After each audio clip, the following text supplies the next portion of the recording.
My name is Ben Rubeor, and you're listening to Pro Lacrosse Talk. On Schreiber. Sidearm whip, scores! Now it's one. Padel scores! Hands off for Rabel. Switches hands and scores! Carly Miller showing off those shifty skills. Right off the bat, there's Lyle Thompson trying to go for a seventh, and he does. Ben Rubeor has been, simply put, a scoring machine tonight. Welcome to Season 2 of the Pro Lacrosse Talk podcast, the voice of Pro Lacrosse. I'm Hutton, he's Adam, and together we're bringing you interviews from all your favorite players and coaches, as well as news and analysis from all 4 professional lacrosse leagues. We're here with Ben Rubeor, 2006 national champion at UVA, 3-time MLL champion with the Bayhawks, and current head coach of the Atlas Lacrosse Club. Coach Rubeor, welcome to the show.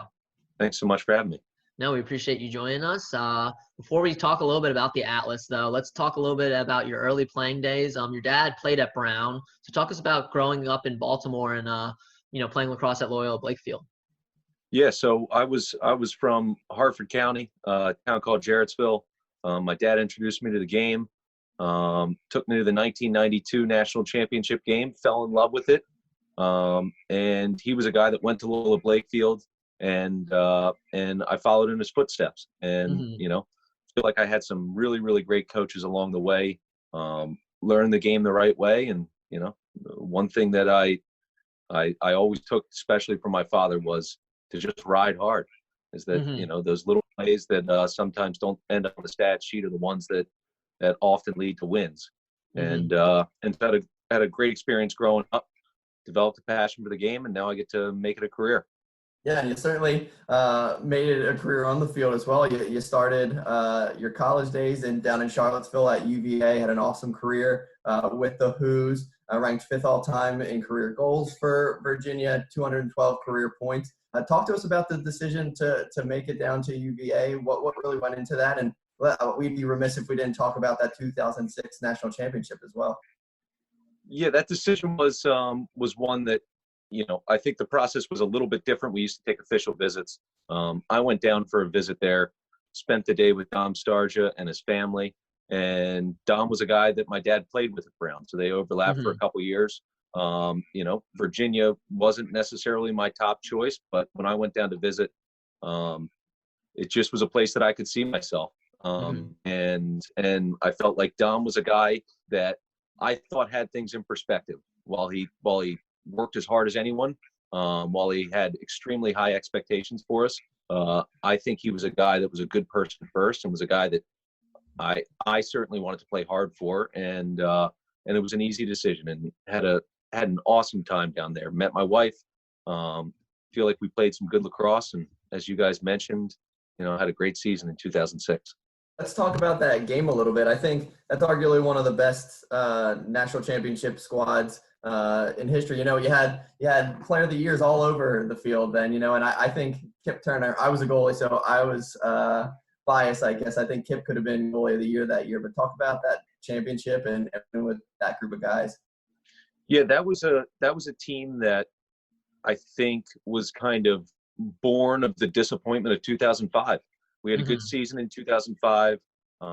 We were up by a goal with 12 seconds left against the eventual national champion in Hopkins, and ended up letting that game slip through our fingers. And I think it was a group that came back in 2006 and was really, really hungry, was willing to do whatever it took, and certainly had a great senior class. I mean, full of guys, like Mike Culver, who was the defensive player of the year, Kyle Dixon, the midi of the year, and Matt Ward, the attackman of the year. But, you go beyond that, and you got guys like Matt Posquet, who's a great pro, Danny Gladding, Garrett Billings, Drew Thompson. It was a loaded group, and it was about as fun a team as I've ever played on. And I think it was fun because one, guys decided that all they cared about was, what do we need to do to win? Because we knew the disappointment of losing. And then two, it kind of manifested itself in just really unselfish play. I mean, that team moved the ball about as well as any team I've ever played on, and I think it's why the ball ended up in the back of the net a lot. But had a great run, went undefeated, and won a national championship. Yeah, no, one of the guys you mentioned on there, Matt Ward, was one of my childhood idols, just because He ended up, winning that national championship, then playing for the Bayhawks, and spoke to my youth lacrosse team. So just hearing from him directly was pretty cool for me when I was younger. But let's talk a little bit now about the pros. After your time at UVA, you got drafted by the Long Island Lizards. You only spent a season there, and then you joined the Bayhawks, where you won 3 MLL championships, including an MVP award in 2012. Talk to us about, your time with the Bayhawks, though, and those 3 championships. Yeah, we spent a year with Long Island, went down to the Bayhawks. Cool thing happened in that the owner of the team kind of took over as the coach mid-season. So a guy named Brendan Kelly took over, and we were kind of a 500 team up to that point, but we went on a little run, won the championship, and I think it's a mindset that I've tried to take with me, which is it was our kind of motto that year was all in, was just everybody really buying into it, and we did go on a little run. That following year we went to the semifinals, lost in a tough one, and then those next 2 years won 2 straight. But got to play with some really, really good players, some guys that really cared, and I think that more so than anything, I think it was a group that put the team before themselves, and I think that's why we were successul. Yeah, no, and talk to me a little bit about winning MVP in that 2012 championship. What about that group of games just kind of made you get hot at the right time?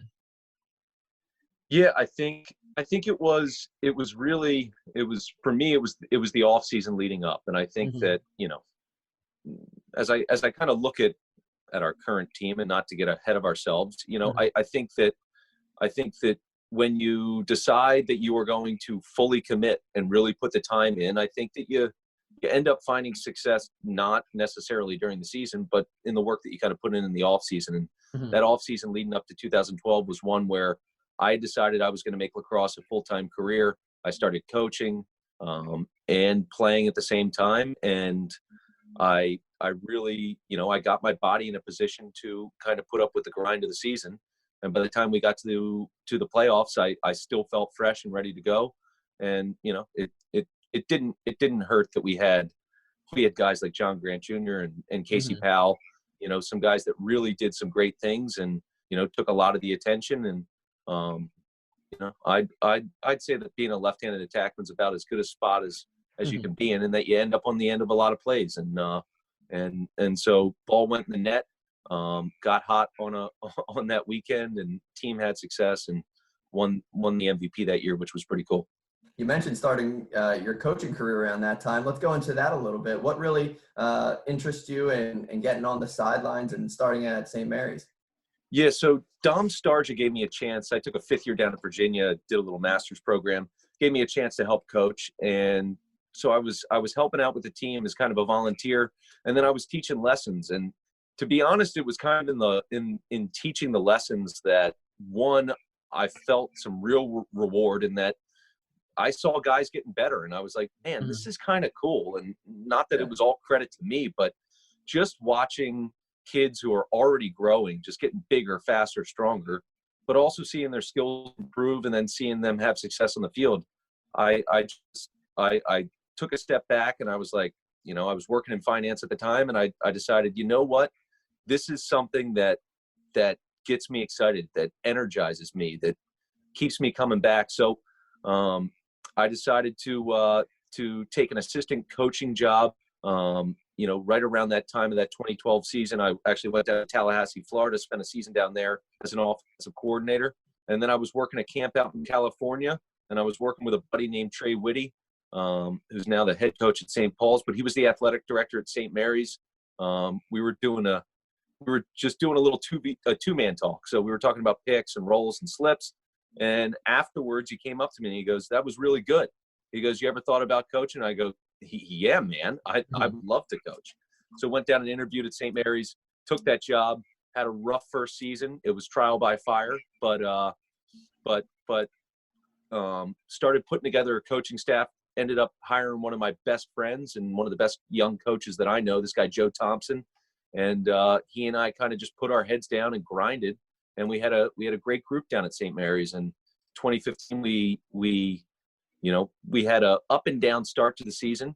But we had a team meeting kind of in the middle of the year, and we just we challenged the guys. We called some guys out, and we knew that they had potential, but they had to really decide that this was important to them. And we left that locker room. We didn't know how the guys were going to react. They finished up the meeting themselves, and we won 7 straight and won the championship that year. And I think it just goes to show, half the battle here is just the mindset. And as a coach, you have to help or try to help guide the team to have the mindset of just committing, right? I mean, it is a physical sport. It's a tough sport. It's a sport of runs and momentum, and you have to be mentally tough, and you have to be consistent, and you have to be persistent. And those guys did, and we had some success. And ton of thanks to those guys like Jake Carraway, guys like Kevin Fox. I mean, we were loaded. Timmy Troutner. So we were a good squad that I think did some really good things. And those guys, I give them a lot of credit for allowing me to take some future steps in my coaching career. And I doubt I'd be the head coach of the Atlas if I hadn't coached at St. Mary's. You mentioned Timmy Troutner. What's it like, going to face him now in the pros? We will see. I mean, the kid he was talking about a guy that's persevered. I mean, we were going into the playoffs his senior year at St. Mary's, and he had really no recruiting offers out there that I kind of thought were at his level. And John Torpy, kind of came in late, said, we want to offer this kid. And I knew he was going to be fantastic. He used to come out to our pro practices. We'd finish up at 10 p.m. at night. He was a sophomore in high school. And my assistant coach now, Stephen Brooks, and I used to shoot on him. And, I could tell from the start that kid had some serious potential. And, he's one of the more athletic goalies that I've ever played with. He was a great kind of safety in high school, in football. And, he's going to be an issue for us this year, but we're going to try and put some goals past him. That's awesome. And kind of through your transition to the high school side of the game, you also had the opportunity to coach at your alma mater at Loyola. Talk about that a little bit. Yeah, great experience. I mean, Loyola did a ton for me. I mean, I got to play for guys like John Tucker and this guy John Stewart. Both were pro coaches themselves. And they really taught me what it kind of took to be successful. And so to go back there, I felt a huge amount of gratitude and responsibility to kind of do the best job that I could. We went to 3 straight semifinals. We never won the thing, which I'm a little disappointed I couldn't get those guys in a better position to win. But it was an awesome experience and one that I'm forever grateful for. And that school's been great to me, both as a student and as a coach. No, that's great. And then that kind of led to you coaching now up in Boston. You also spent some time as an assistant with the Cannons. Talk to us about, returning to an MLL sideline, but this time as an assistant.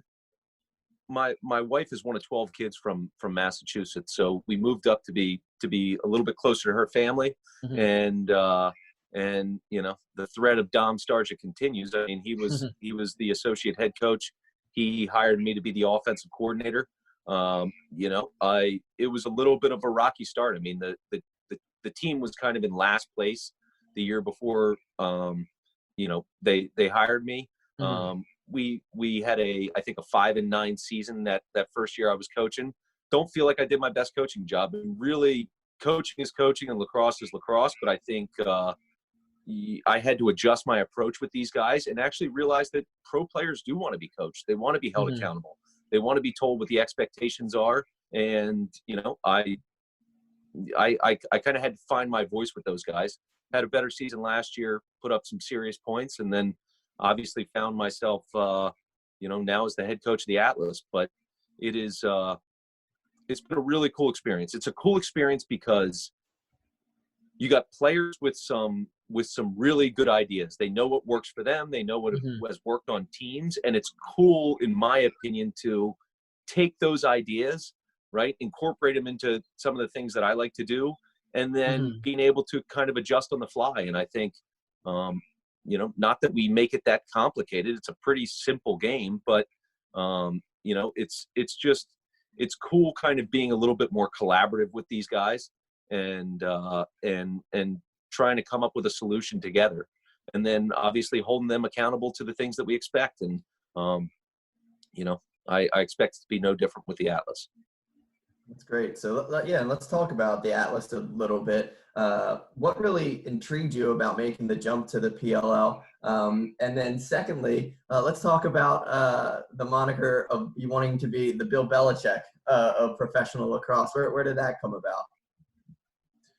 Yeah, so in terms of the Atlas, I think the Premier Lacrosse League has done just a fantastic job. I think that they market their guys. I think that they have access to fans like, you know, has never been seen kind of in pro sports. And I think they have the best players in the world. So, you know, it was a decision where I took that into consideration and the fact that I wanted to be a head coach. And, you know, I went through the interview process. I've known a lot of these guys in the Atlas team for a while. I followed them last year. I felt like they had some pieces, but couldn't kind of put it all together.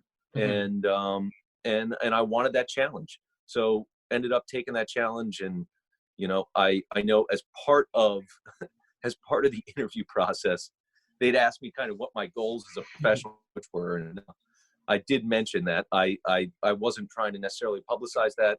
I'm nowhere close to anything that Bill Belichick has done. But, you know, I guess my feeling is, I want to be great. I want to be great at whatever I do.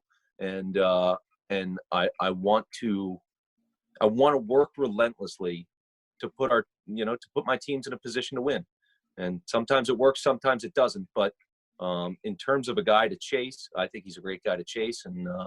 And you know, I live a town over from Foxborough now. So, so I drive by that stadium and I'm reminded at not just, you know, at what that guy's accomplished, but the work that it takes to actually be great. So. Yeah, and you acquired a bunch of, you know, talented players in Eric Law, Paul Rabel, Trevor Baptiste, Tucker Durkin, just to name a few. Add some other great guys in Rob Pennell, Craig Chick, and, you know, just recently Brian Costabile and Aiden Hines in the college draft. Tell us a little bit about, you know, shaping this 2020 Atlas team, and what excites you about this roster going into this championship series? What excites me is the conversations that I've had with these guys. I mean, we have obviously some big name players, and we've acquired some other big name players. But in my conversations with these guys, I don't get the sense that they really, at this point in their careers, that they care about personal stats, glory, you know, awards, whatever it might be.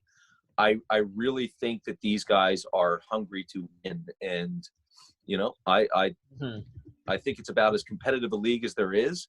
And I think teams want to beat us badly. And I don't blame them. And I think that these are guys that are really committed. I think they're disappointed in kind of how the season turned out last year. And, you know, I think you look at some of the guys that we acquired. I think these are guys that have had chips on their shoulder their entire careers. And I still think they got to improve. And I think we're going to go into a season where there's going to be more eyeballs on lacrosse than maybe have ever been on it before. And I want these guys to play together, to play as a team. And I think if they do that, I think their own talents will kind of shine and will come out and you know, will manifest themselves. So I'm excited to work with them. You know, and one other player, you know, I didn't mention, but I'd like to kind of talk about too. You traded for Romar Dennis, who's, you know, looking for a fresh start with the Atlas, made the trade for him. What about his game excites you in him joining the Bulls? Yeah, as I look at Romar, he is a guy that is a physical presence. I mean, he's big, he shoots the ball hard. He's a guy that I think can put pressure on a defense. I also was, you know, pretty impressed with the way in which he got back and played some defense last year. You know, he made some plays, he had some caused turnovers, you know, got the loose ball. But I think that pro lacrosse and all lacrosse, but pro lacrosse really, you have to control the middle of the field. So, I taken a little bit of a page out of Dom's book, which is, go and find some skilled players at skilled positions, and then try and go out and find the best athletes that you possibly can.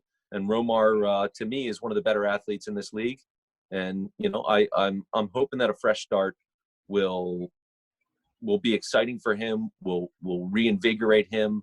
And I hope that we can give him the confidence, because I believe in that kid. I think he can be a very good player. So let's talk about how you and your coaching staff, you added Rick Beardsley and Stephen Brooks to the staff. How are you going into this championship series, and has your preparation changed at all in regards to the elongated season now over a 16-day span?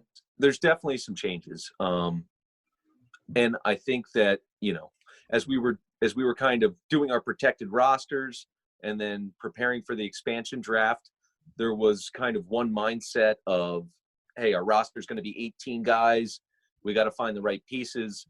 And we got to find the pieces that complement each other. And it sounds like we're going to have slightly expanded rosters here, obviously a 2-week tournament, and we got more games in a more condensed period. So definitely the philosophy's changed a little bit. I would say primarily, I think it's, you got to find depth at certain positions. I mean, this is, you can't play 3 middies the whole time. You probably need a backup face-off guy. You need depth at all positions. And I think that as we were kind of looking at this draft, I really like my coaching staff. I mean, great guys. Stephen Brooks is a guy that I played with. I think he's one of the best teammates around. I think he's got a great mind for the game and really cares. Rick Beardsley, I think, is a great compliment for me. He has a different personality than me. He's more outspoken, and that type of thing. And I think that's really going to help, in that I think you need some complementary personalities. But as we were building this roster, certainly you've seen some of the moves we made. The Romar trade, I'm hoping works out. Picking up Rob Pinnell, I think, gives us a presence back behind the cage as a ball carrier that I'm hoping will help us. And I think where we really got hurt last year was just in the transition game, and mostly the transition game going from offense back to defense. We got lit up there a little bit, and I want some guys that not only are able to, but are willing to get back in the hole, stop the transition, sit down and play some defense if they need to. And I think that if we can do that, I think that we have a shot this year. No, absolutely. And we're excited to see you guys in this championship series. That wraps up our main questions. We're going to take a quick break here, a word from our sponsor, and then we're going to go into our 5 and 5 segment, where we'll ask you 5 lacrosse questions and 5 off the field questions. Thank you for listening to another episode of the Pro Lacrosse Talk podcast. Today I want to talk to you about our sponsor, Anchor. We've been using Anchor for the Pro Lacrosse Talk podcast since the very start.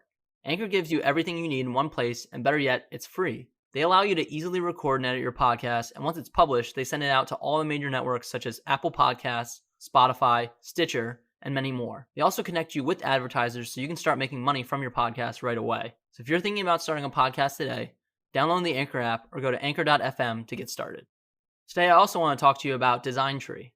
On our Design Tree store, we have several t-shirt designs like the Pro Lacrosse Talk tee I'm wearing today, our Blast Lacrosse shirt, Cross's Medicine shirt, and many more designs on the way.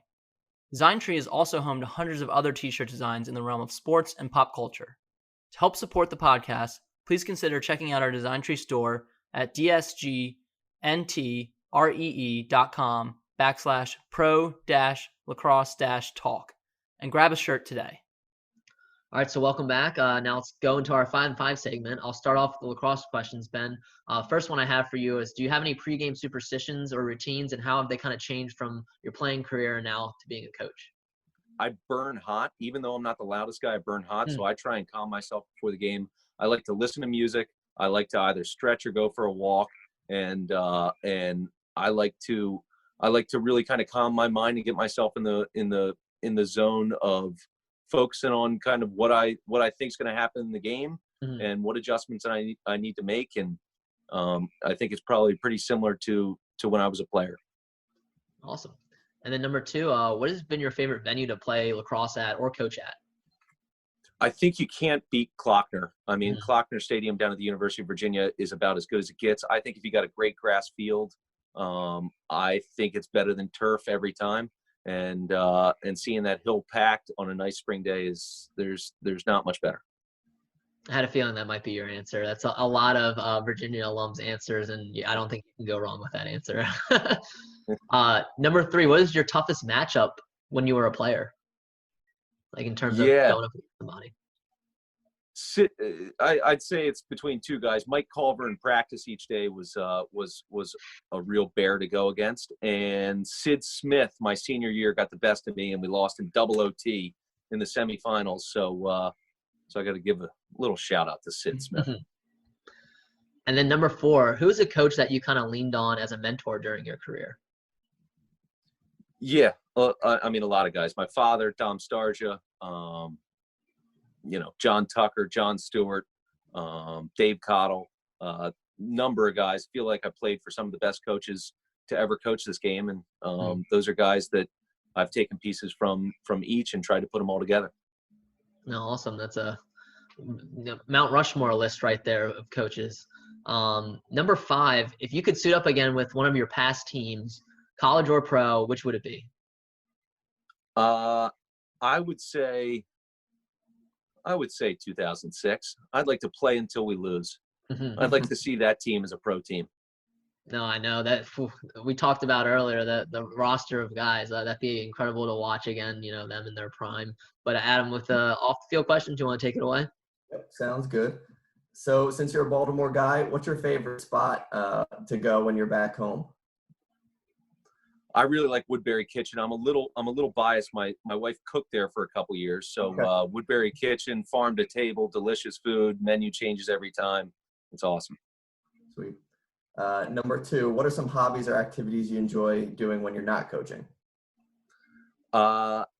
Love playing with my girls. I got 2 daughters. So we play different games each day. I like doing yoga. It calms me down, keeps me loose. And yeah, I mean, you give me yoga, a good meal, and hanging with my daughters, I'm good. Number 3, what's your favorite sport to watch that's not lacrosse? Football. Well, I mean, I love a good dose of violence, and nothing beats the hits in football. Real quick, I want to ask, are you a Ravens fan or now are you a Patriots fan now that you're in Boston territory? Don't even start, man. Ravens all the way. There we go. There we go. I love it. Good Adam's answer. an Eagles guy because he's from Philly, but all my family grew up in Baltimore, so Ravens ride or die. I'm hoping they can get it done this year. Big trust, baby. Yeah, big trust. Yes, for sure. Ben, I live in Towson now, and I'm a Ravens fan now. Since they're in AFC, NFC, I can root for both squads. Dabble. There you go. I appreciate it. Come on over the good side. Yep, Yeah, for sure. Number 4, what's your favorite meal? I'm curious what the answer to this is, since you said your wife's a cook. So do you prefer to dine out, take out, or cook at home? Definitely prefer to cook at home, although my wife and I do enjoy getting out. I'd say chicken marbella. She has an awesome chicken marbella recipe that her mom used to make, and it's bomb every time. And last one, since this is a question that a lot of our fans have been interested in since they're home more with quarantine and whatnot. What's a book on your bookshelf that you'd recommend? And we've also added maybe a TV show or movie that you've watched lately that you'd recommend? Yeah, in terms of books, I would say the book I probably have gone back to the most number of times is this book called Mind Gym. And it's just about kind of the mental side of sports. You guys have probably heard of it. But it was a book that we, I know a bunch of guys passed around on that 2006 UVA team.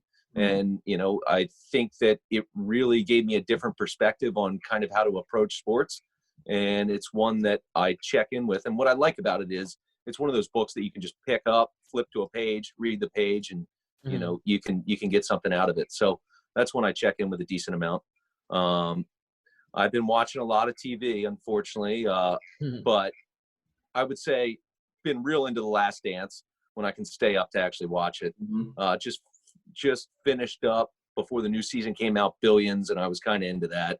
That was a real escape for me. And yeah, man, I lot of content. Yep, for sure. Yeah. No, the Mind Gym was actually recommended to us by Coach Micah Kersey of the Halifax Thunderbirds. And they actually had a phenomenal season before it was cut short in the NLL. So I think you're in good company there. Maybe a little of that will rub off on the Atlas, and you guys can make a good run too. But we appreciate your time. We'd like to end with one final question for our coaches and players, and that is, what type of advice do you have for a player that's looking to one day play lacrosse professionally or coach professionally?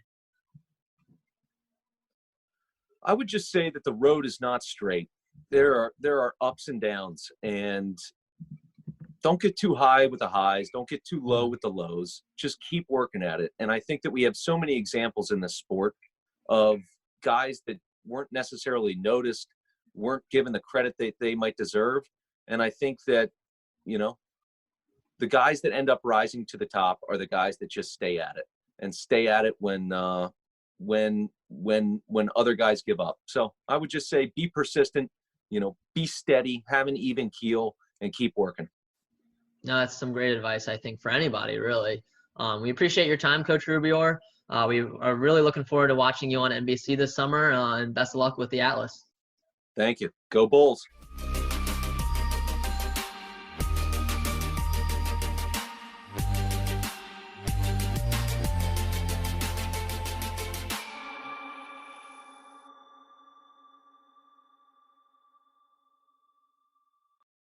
Today, I also want to talk to you about Phoenix supplements.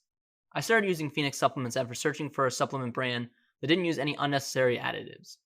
Phoenix's line of supplements use only the required ingredients and is free of any fillers that many supplement companies use. Not only that, but their supplements are produced here in the US in an FDA-regulated facility, and the best part is they taste really good. I personally like using the Orange Dreamsicle protein blend in the morning, and I use their chocolate whey following workouts. So if you're interested in trying Phoenix supplements, visit their website, fnxfit.com, and use the code PROLACROSSE to receive 15% off your order today.